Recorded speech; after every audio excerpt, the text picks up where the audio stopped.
Welcome to our channel France and French.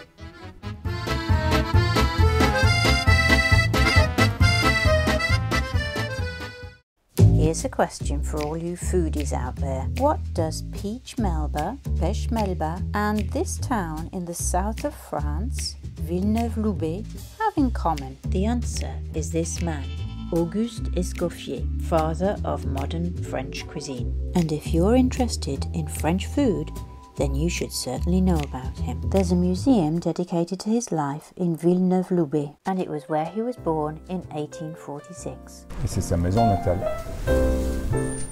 Escoffier's international career spanned 60 years, taking him to the heights of the gastronomic world. This was his desk, where he would have written one of the most influential cookery books ever, the Guide culinaire. So it's not your typical recipe book, is it? Non, mais c'est quand même un peu la Bible du guide culinaire. Et alors, c'est dedans, il n'y a pas une recette complète, mais par exemple, si tu veux faire des pâtes, il va falloir trouver la recette qui correspond à la sauce tomate, une autre recette qui va correspondre à la viande, une autre recette pour les pâtes, etc.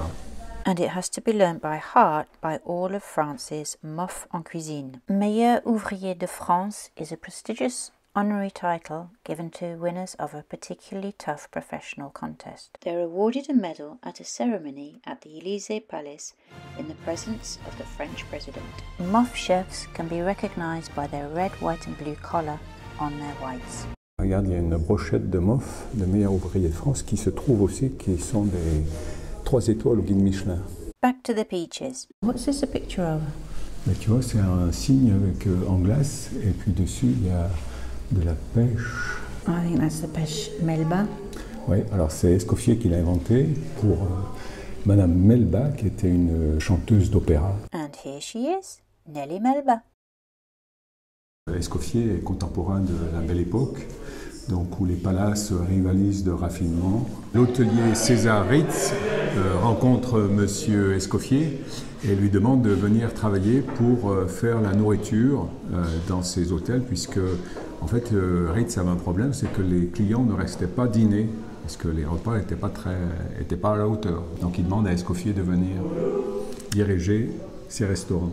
Alors il organise les restaurants comme ça, avec une brigade. La particularité, c'est qu'il faut que tous les plats sortent chauds, par exemple dans une même table, soient préparés en même temps. Donc il y a besoin de coordination, il y a besoin que tout soit réglé de manière très très précise. Mais par exemple, là tu vois la taille de la brigade, donc tout le personnel qui travaille. Escoffier's services were in high demand. He moved to London and worked at the Carlton and the Savoy. C'était l'époque des grands banquets.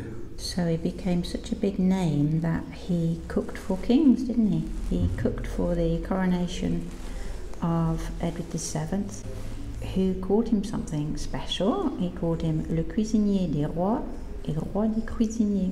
The cook for the kings and the king of cooks. So he planned the menu for the coronation. That's his handwriting there, and the original menu, and we can see it blown up here on the wall. So what did they have? Du caviar. And those would have been the plates it was served on. Alors ici, c'est le menu, par exemple, de Monsieur Borel. Et à l'époque, il fallait que les cuisiniers montrent tout ce qu'ils pouvaient cuisiner. Donc, Monsieur Borel, il peut cuisiner tous ses plats. The ones that had the prices next to them were the ones you could order. And if they didn't have a price, it wasn't on the menu. Parce qu'ils n'avaient pas les ingrédients, par exemple. Quand il y avait tout le choix sur la carte, les gens étaient un petit peu perdus. Et quand Escoffier était à Londres, il a décidé, pour guider les gens dans leur choix, de faire un menu à prix fixe, avec une entrée, un plat, un dessert. Comme ça, les gens pouvaient se repérer facilement. And it worked a treat, didn't it? Ouais, We still have menu fixe now. Grâce à Monsieur Escoffier. Shall we have a look at some unusual menus? Ouais. Here's Christmas dinner at Le Palais de Monaco. Où a travaillé Monsieur Escoffier. This one's special too. Château de Versailles. This is a menu for George VI and Queen Elizabeth. He also cooked for the Kaiser, who allegedly said of Escoffier, "I am the Emperor of Germany, but you are the Emperor of chefs." Now this menu is very special. It starts off with a stuffed donkey's head. Then in the soups we've got consommé d'éléphant, an elephant consommé. What else have we got? Kangourou. Du chameau, camel,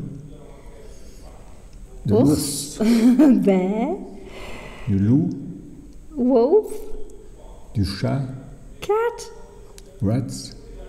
No way. En fait, l'histoire, c'est qu'à Paris, Paris était assiégé, donc on ne pouvait pas trouver où faire venir de la viande. Donc les habitants mangeaient ce qu'ils pouvaient, et en particulier, ils ont mangé les animaux du zoo, parce que les animaux mouraient de faim aussi, n'avaient pas assez de nourriture.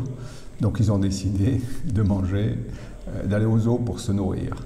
So Escoffier spent quite a while in London, working with some of the major establishments there. And here he is, tasting puddings that have been prepared for the French soldiers on the front in the First World War. Donc ici, le menu de 1940 à l'hôtel de Paris de Monaco. Un menu assez réduit.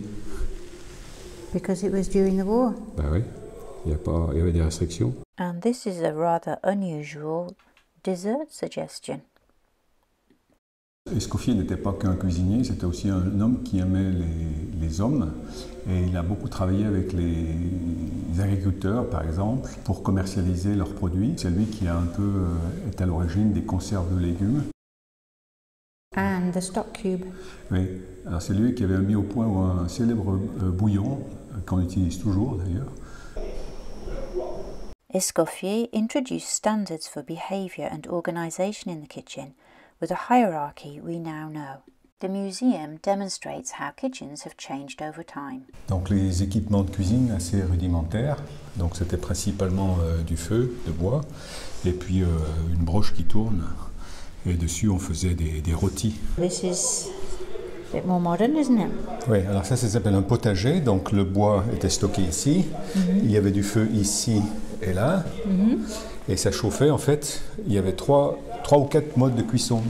Donc on pouvait cuisiner ici, là ou là. Donc là, on pouvait faire des choses plus élaborées, on pouvait mijoter, cuire lentement. L'étape suivante, donc il y avait donc toutes les plaques, hein, il y a une dizaine de plaques, avec des casseroles en cuivre typiques, et aussi les fours pour faire chauffer ou cuire des plats, des gratins.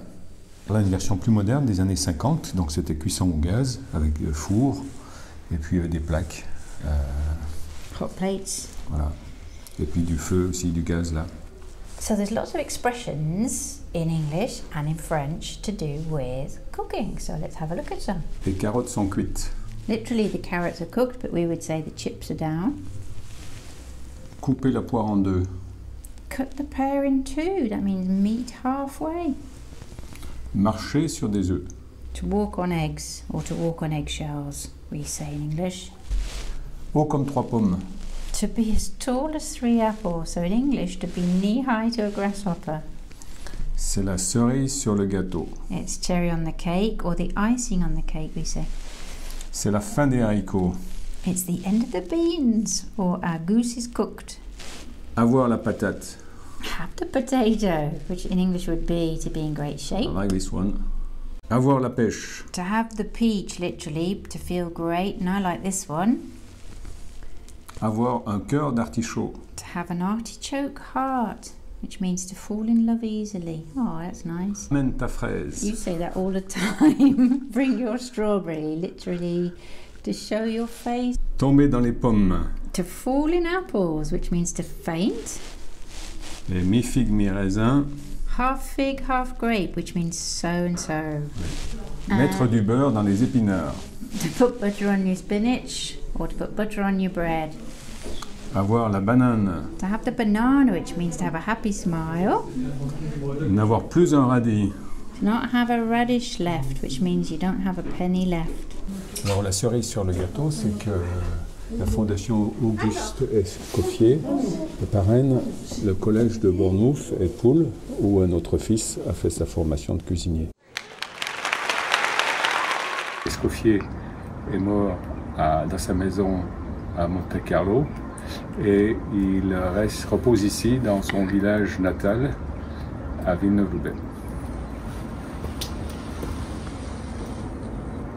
Une superbe visite en tout cas, qu'on recommande fortement. Allez, ciao ciao, à bientôt. Ciao.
Remember to like, subscribe and add any comments.